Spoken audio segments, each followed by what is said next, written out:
What's up is down, what's left is right. Chasing stars and holding you. I can't see the end, but we'll see it through.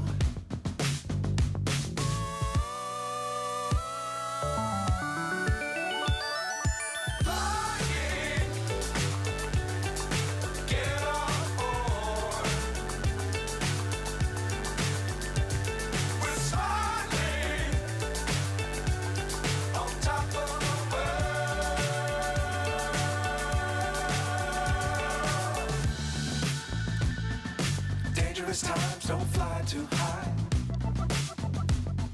Be sure to keep the ground in sight. Fly forever if you keep it tight. Love the world, but keep the sky on your mind.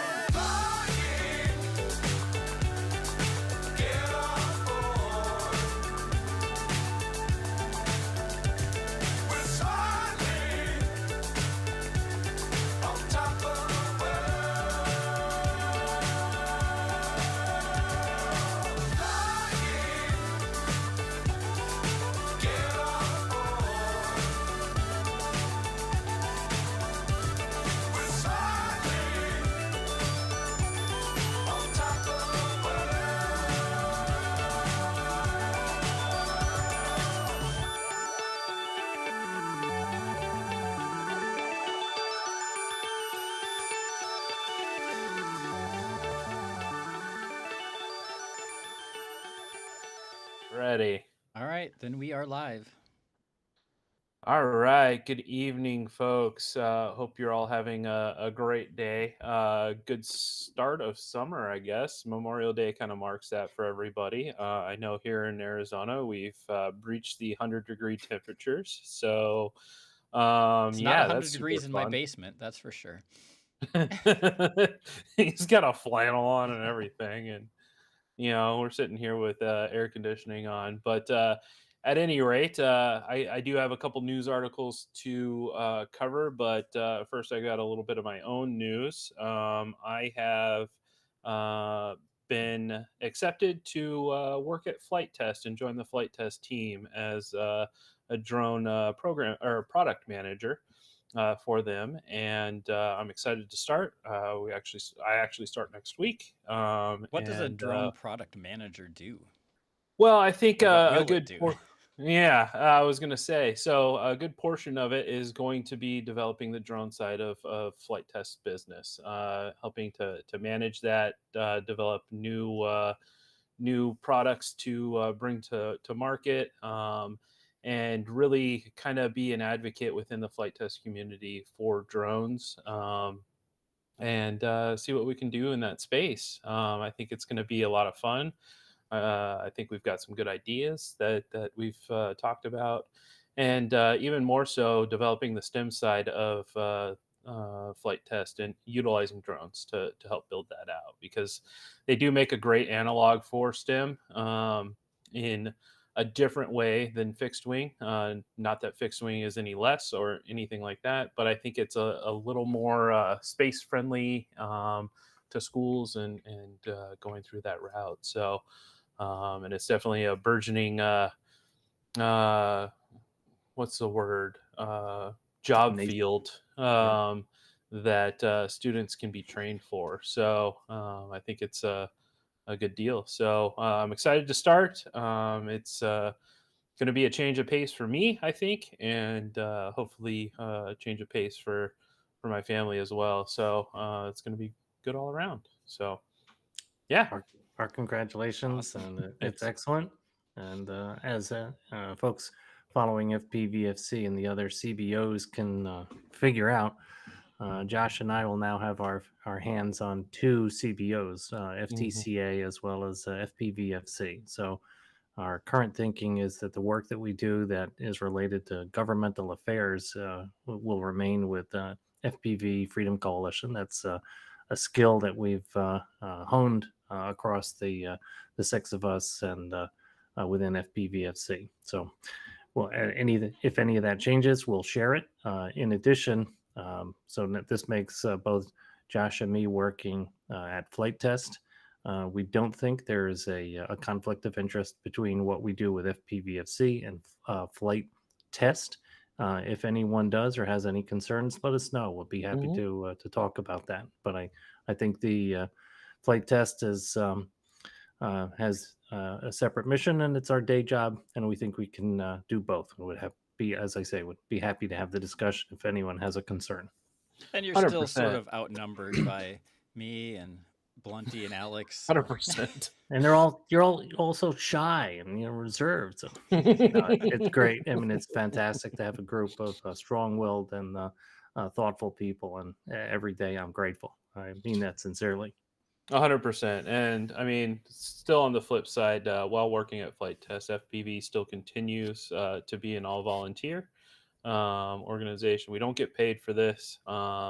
Your memberships, if you choose to sign up, help fund our abilities to advocate for drones, to be able to go out to events and do that kind of stuff, which we've been kind of upping that in the last probably 3 years, getting out to more events, advocating, talking to people, and really getting a sense of that kind of stuff. So again, continues to be nonprofit, continues to be all volunteer. So and a great team that we have is thankfully okay with that, and I think we've been able to make some great changes in the past. So anyway, so I do want to touch on a couple things. So I've been completing some FRIAs, and to be honest, these are the first FRIAs applications that I've personally done. I know Dave's been at it for quite a while. Dan's done a couple.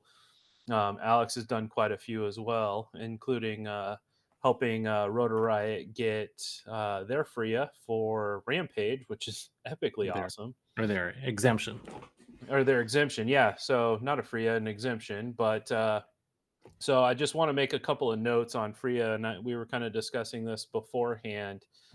Make sure if you are asking us to complete a FRIA, we're happy to do so. We do have a little bit of a backlog, but I think we've caught up in the last couple of days, and we should be caught up fairly quickly. So if you haven't heard from us, be patient. We're working on it. We had quite a few, especially after that Joshua Bardwell video. But make sure that you're going through and number one, check out the checklist on our website. It gives you all the information you need to send us for us to complete your FRIA application accurately. Make sure your GPS coordinates are accurate as well. There's a couple, I think, that some of us have had to go in and double check. I know I have had to. There's also a fun thing I ran into.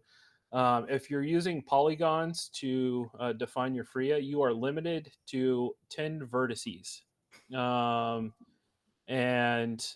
So if your area is big and it's got a lot of, jags in it, that kind of thing, you got 10 spots. Otherwise, you may need to consider splitting it up. There's one I did have to split up into 2 separate FRIAs. We'll see what happens with that. Yeah, that can create a risk on the second one being approved. Yeah.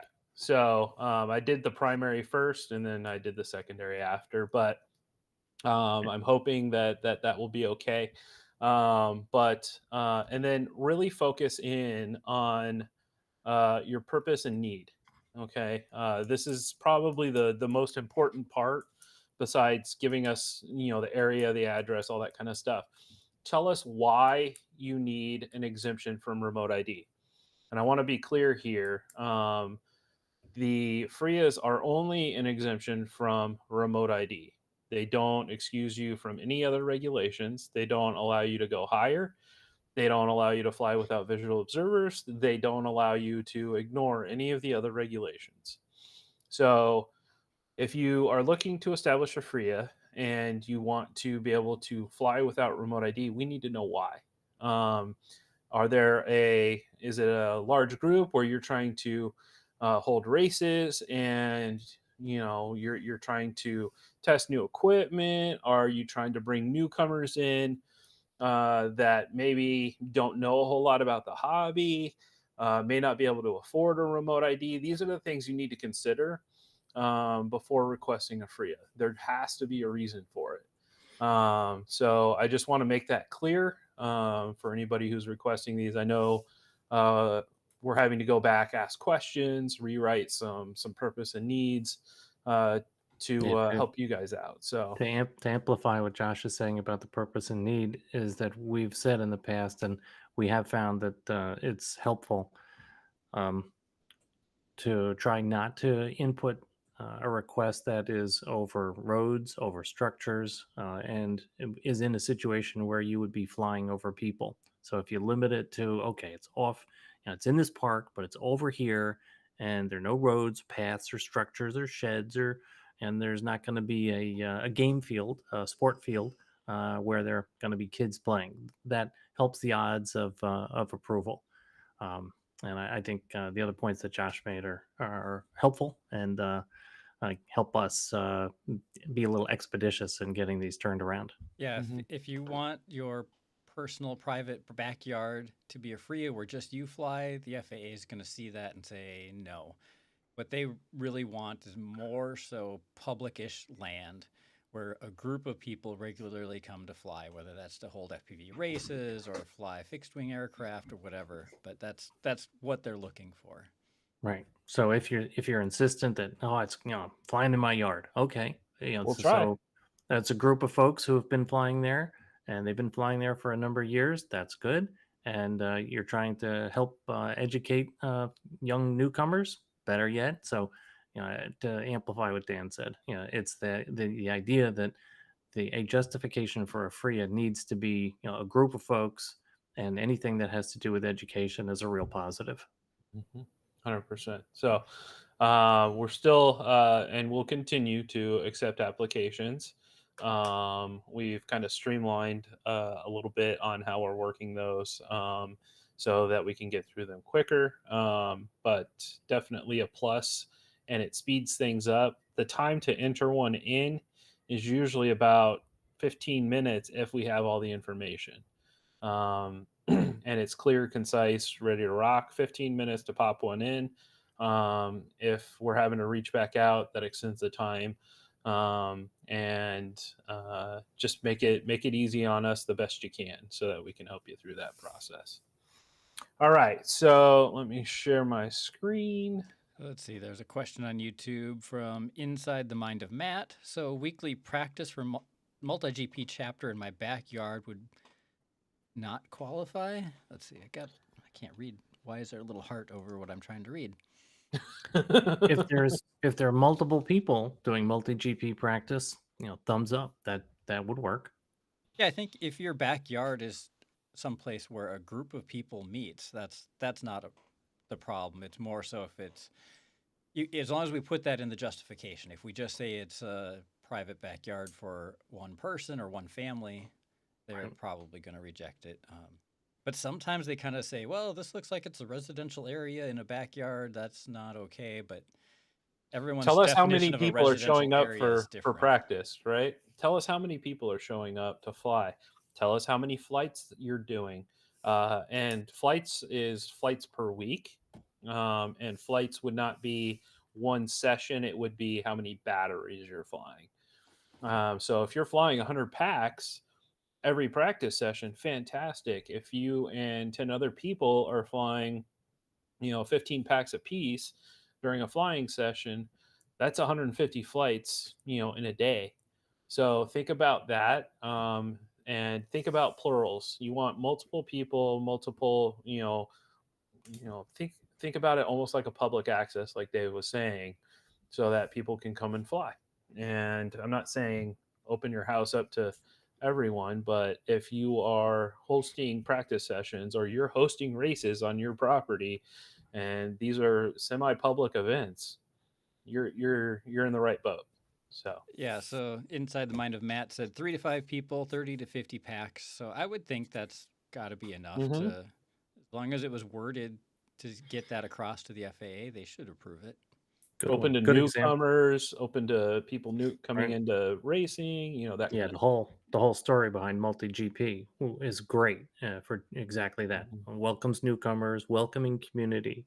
Good, it helps kids, helps adults. It's a great organization, Yeah. and of course Alex Suarez is an officer in multi GP. So we're very, very proud of that affiliation.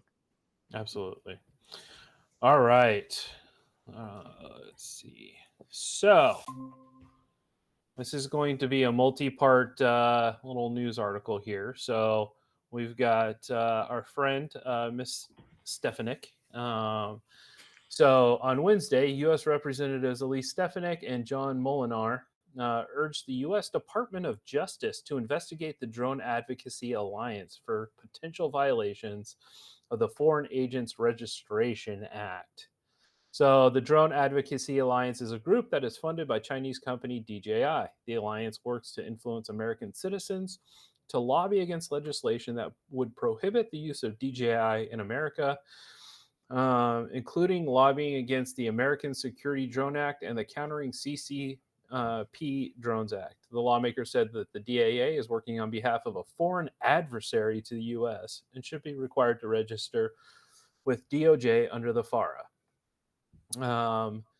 So we're going to step over to, and this comes from Homeland Preparedness. We're going to step over to Drone XL, our friend Haye here. So, similar article: House GOP demands DOJ probe into Chinese DJI drone lobbying activities. So we'll skip the first little part. I think I kind of covered that. But Stefanik and Molinar allege that the Drone Advocacy Alliance is running a Chinese Communist Party-led disinformation campaign in the U.S.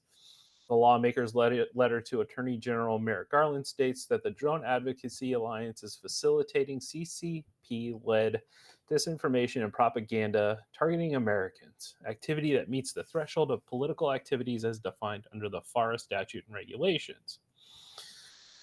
DJI's lobbyists have registered under domestic lobbying laws, which have less stringent reporting requirements than FARA. FARA mandates detailed disclosures, including lobbyist contacts and financial transactions. Historically, the DOJ has not enforced fair registration for Chinese firm lobbyists, allowing them to skirt these requirements. DJI was listed by the Pentagon in 2022 as a Chinese military company due to its support of the People's Liberation Army. The Treasury Department has also blacklisted DJI for its involvement in the CCP surveillance state.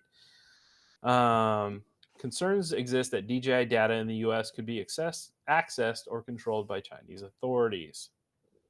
So, the Drone Advocacy Alliance states on its website to be nonpartisan, drone-agnostic grassroots advocacy coalition.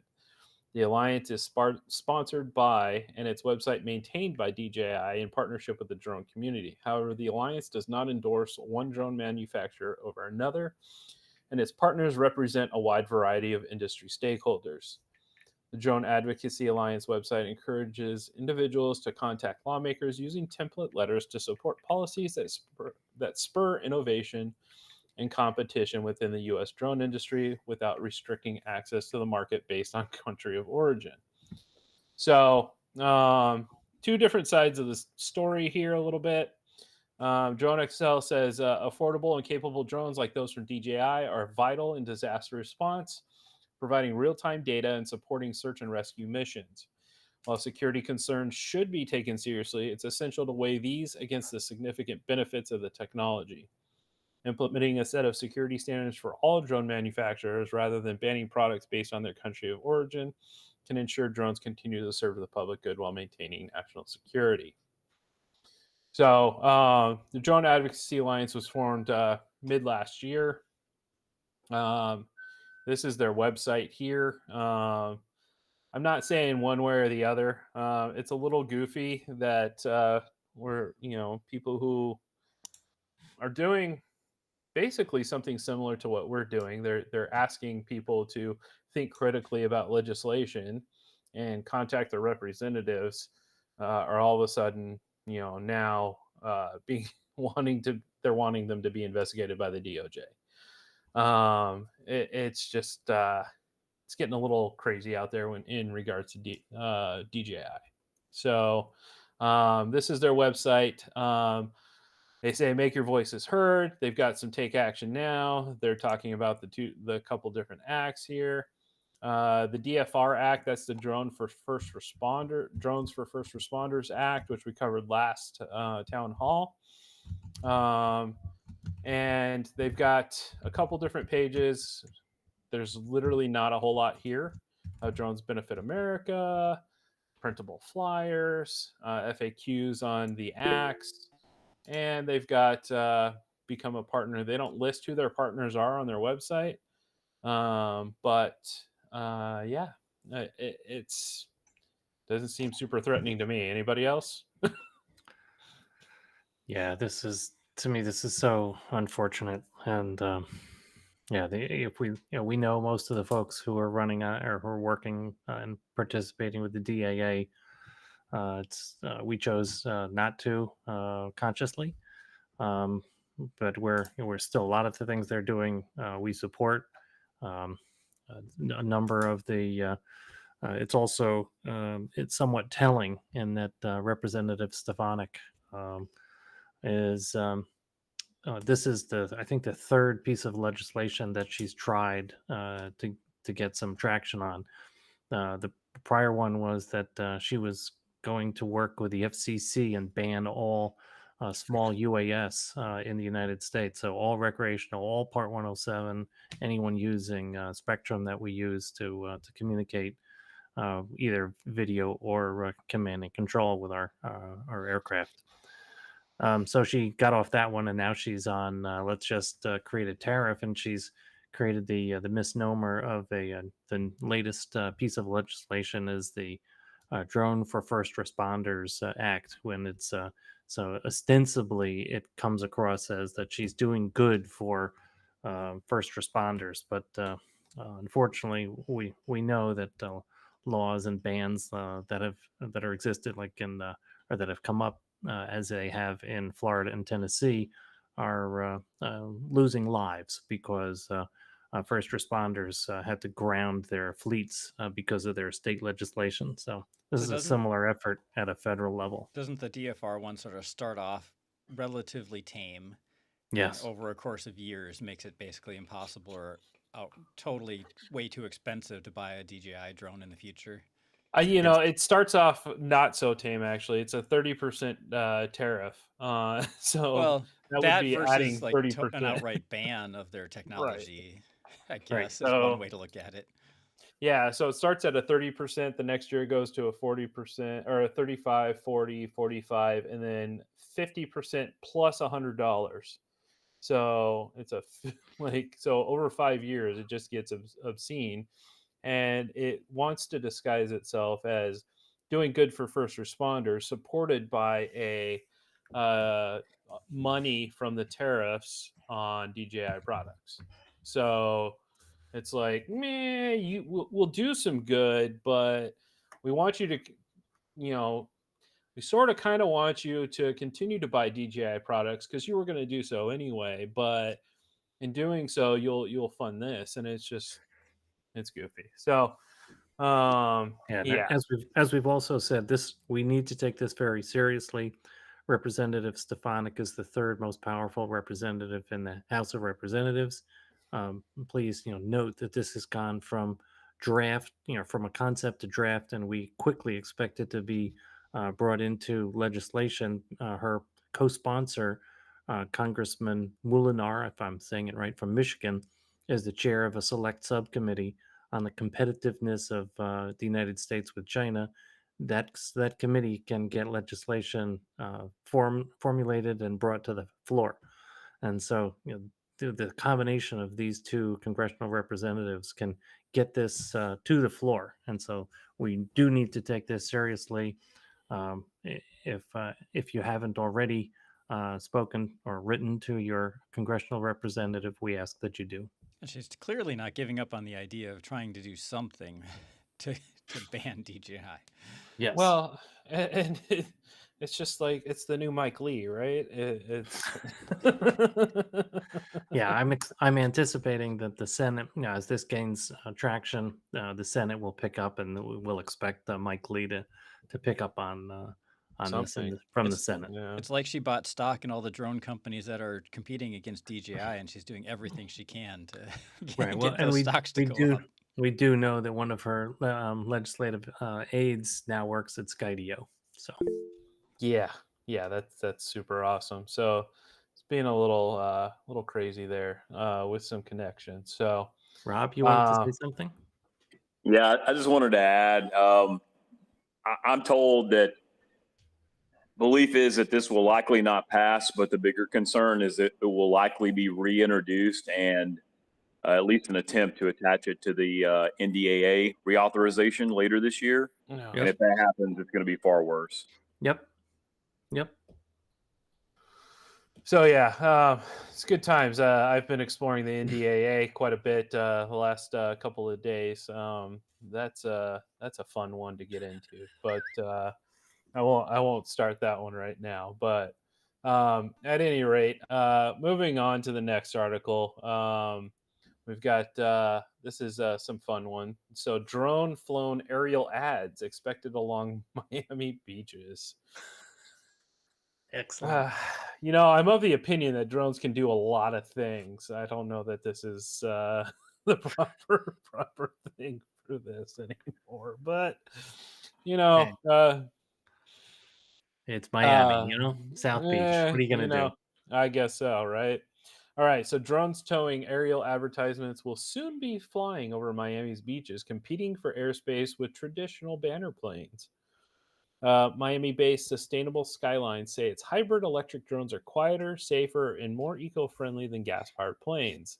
They will also fly lower to bring ads closer to the public, though founder and CEO Jacob Stonecipher says it shouldn't bother beachgoers. Will The they be company's close enough to first get hit by a frisbee though? Beach ball? So let's see. We've got the company is the first drone-based banner hauler to be approved by the FAA. He tells Axios he's aiming to launch the drone service in mid to late July along Miami Beach. That's halfway through the season, bro. The company is in talks with local officials in the FAA to find a site where drones can take off and land. Stonecipher, who moved to Miami from New York, shocker, after working in venture capital research, says he wants to displace antique planes with sustainable solutions. The industry relies on hazardous techniques to attach banners to aircraft with grappling hooks, whereas his drones take off vertically. Sustainable Skyline says on its website it will track real-time impressions. This is the part that makes me a little... Real-time impressions compile cellular data sets and use AI to process drone footage to measure audience size. Well, you could So- certainly use video from cameras to guesstimate how many people you flew your drone in front of. Yeah, it's a little weird. It's like a little mobile data collecting center, and it's a little sketchy. I'm not really a fan of going to beaches, but this would be one more reason not to go. You're not wrong there. So lower flight paths about 400 feet up compared to 500 feet for banner planes are a marginal difference. I think it's going to be similar as to where we're flying. It's just going to be more readable. He acknowledged there may be some pushback from the public, but says he created the company for the right reasons, such as protecting the environment and reducing noise pollution. Oh, so they are 400 feet up. So it'd be a pretty good toss of a beach ball to get there. Yeah. So he says each drone will be operated by a pilot from a mobile command vehicle parked nearby with the help of 2 visual observers and a safety officer. That's a lot of payroll. Yeah. 4 people. Is that really cheaper than flying a plane with one pilot? Well, I mean, fuel costs these days, maybe. I don't know. It might I'm be sure close they to would that. want to go for a BV loss waiver kind of thing at some point. Yeah, probably. So it does say the pilot must have visual line of sight to the drone along its 4-mile loop. Drones, which are about 5.5 feet in diameter and weigh just under 100 pounds, will be towing 800 square foot banner ads. Well, if you can see the banner from 4 miles away, does that count? I think it's I a mean- 4-mile loop. It's probably 2 miles away, which is consistent with the FAA's nod to 2.3 miles for a VLOS limit. So that's a big drone hauling a really big sign. Just here's what I'm going to tell you: saltwater, maintain those drones, don't lose one in the ocean.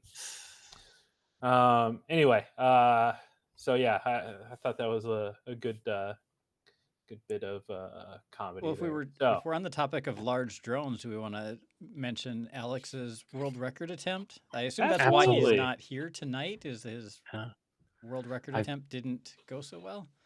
Dan, I copied the link to the live stream that happens tomorrow morning at 10 a.m. Eastern. Could you copy that in somewhere? Put it in the chat on Yeah, I can put it in our. chat, Josh. I don't know if there's anything worth bringing up to look at. Not yeah, probably not now, I'll but paste it into the YouTube chat. thank you very much. So Alex Suarez, one of our core team members, is working on a senior project, and he's designed a world record attempt. Is it? It's a hexacopter, I'm pretty sure. Yep. And it's huge. So it's he's shooting for multiple hours, and so we'll report on it. And so we are really proud of Alex. The structure looks great. He's used foam board to create the arms, and so it's light and massive motors, and it's quite a structure from what we've seen in components. So we're excited to see some video, and we'll see how he does on his world record attempt. And And this this is is an indoor flight, so he doesn't have to worry about the FAA, correct? yep, and I'm pretty sure it's a senior project. So Alex is an engineer with dual engineering degree that he's working on and doing great and almost done.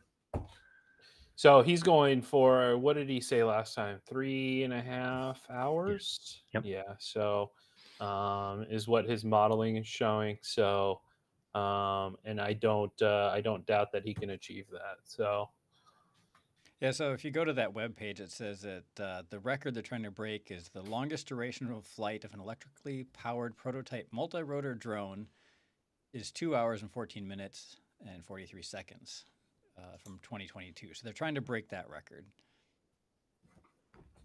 Yeah, if you just Yep, scroll so we down a little got- bit.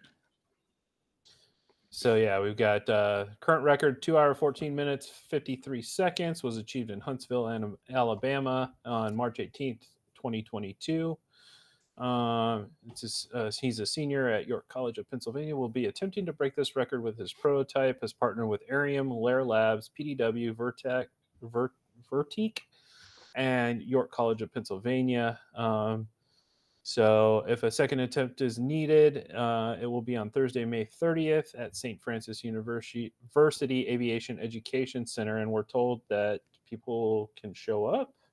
Well, and I'm also guessing since today is Wednesday, May 29th, that the second attempt is needed. Yes, 100%. So, and that starts at 10 a.m. tomorrow. And I assume that's Eastern time. So, Yes.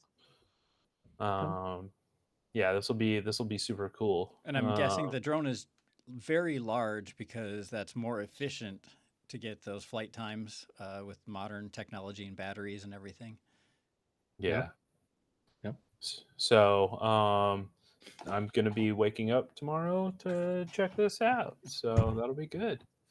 All right. I think I've got one more article. This is kind of cool. Aeronautics launches the hybrid octopter.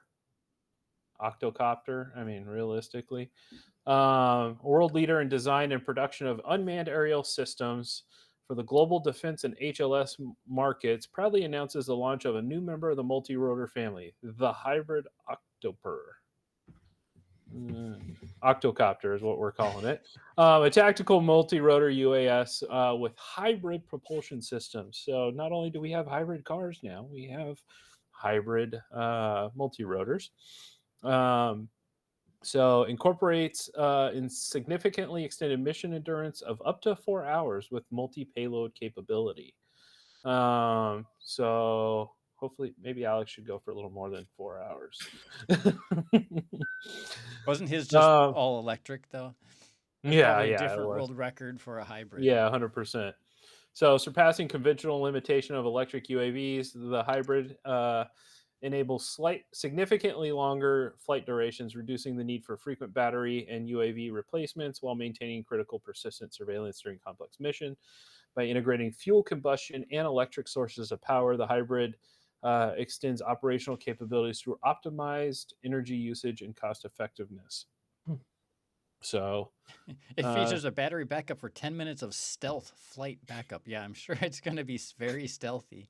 Compared to a gas engine, I'm sure it is a lot quieter, but I wouldn't exactly call it So, stealthy. aeronautics, it guys, it's really just an octocopter, not an whatever that word is, octoper. Octoper. So anyway, that's all I have for this evening. What do you guys have? I just would mention we're getting close to Flight Fest, which is June Mhm. 19 to 23 in lovely Malvern, Ohio, I think, or Yep. Minerva. Well, yeah, Malvern, Ohio. And it's just south of Akron. And we hope that we already have confirmed that a couple of the Street League guys will be there. And we're trying to put together a race for the Saturday. So looking forward to the event. And it's we sold out all of our camping spots in about 3 days. So this 10th anniversary Flight Fest proves to be will probably be a very popular one.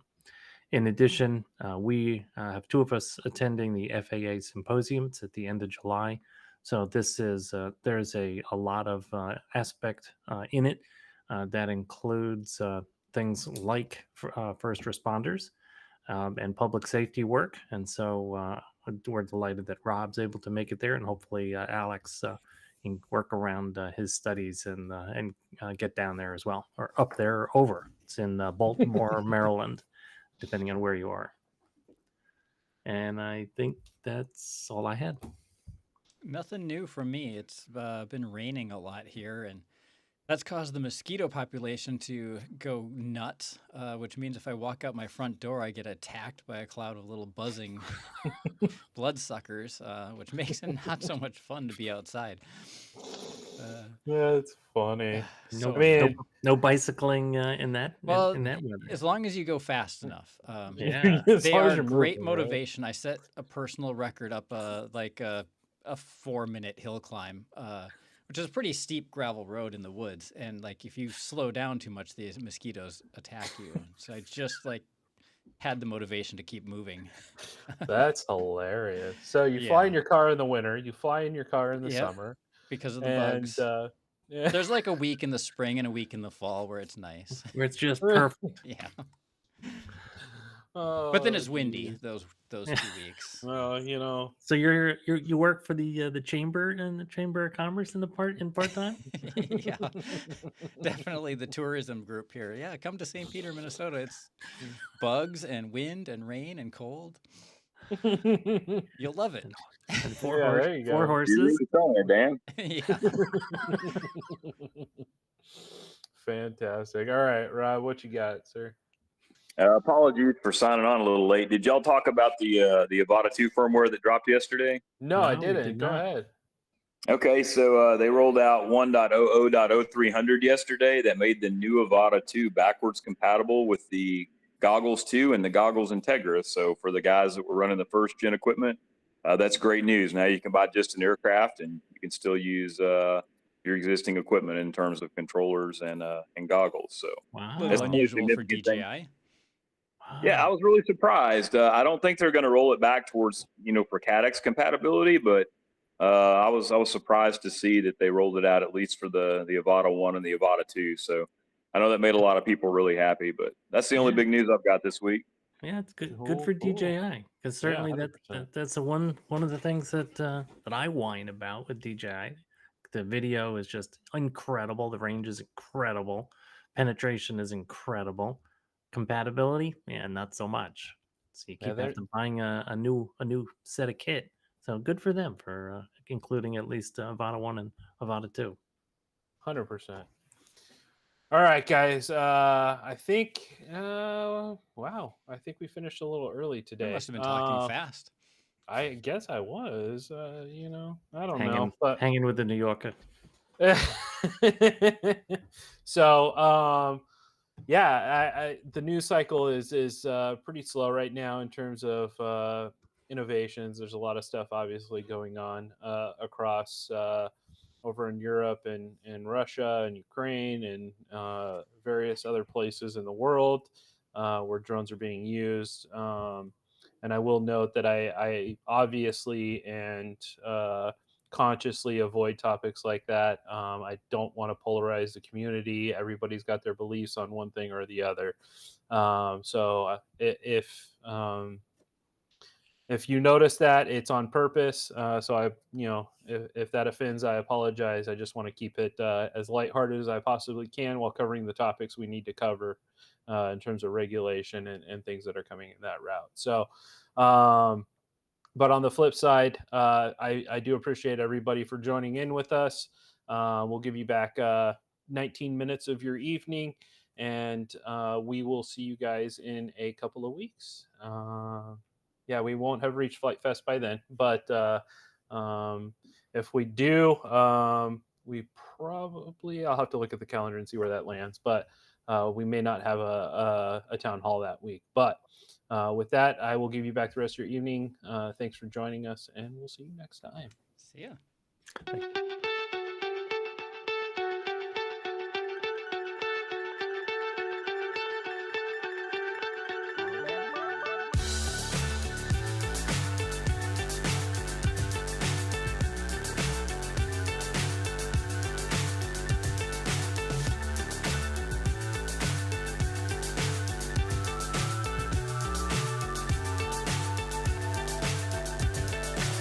so high, I'm hypnotized. What's up is down, what's left is right. Chasing stars and holding you. I can't see the end, but we'll see it through.